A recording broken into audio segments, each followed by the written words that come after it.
So I ran into a very annoying little issue today in my pivot table, and I wanted to share the fix. So I pulled all this data from my sales data on this tab, created a pivot table, and I just wanted to track the number of sales of each item by month, the last 3 months of the year, the final quarter. But they are out of order, which is a little annoying. I don't want December to come before November and November to come before October. So how do I move the columns themselves to be in the right order? Essentially, I need D to be where B is.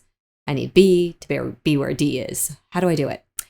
Well, I thought you could change it over here in your pivot table fields, but that's not how you do it. And also that's more complicated. It's a very simple fix, but it's not so intuitive. So I'm going to show you how.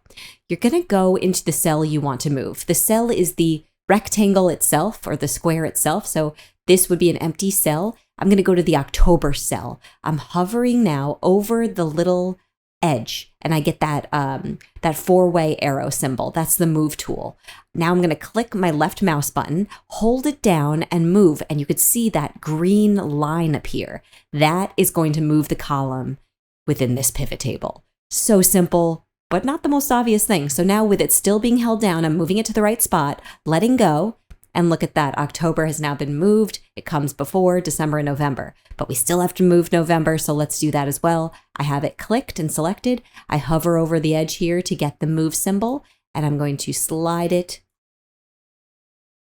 ahead of December. There we are. So now my columns are in the right order on this pivot table. None of the data has changed. Everything remains correct, just in the order I needed it to be. If you found this video useful, check out my playlist in Excel where I have a lot of other tips, tricks, and solutions like this. And thank you guys so much for watching. If you want to support me and see what I've been working on, check out my explainer video channel.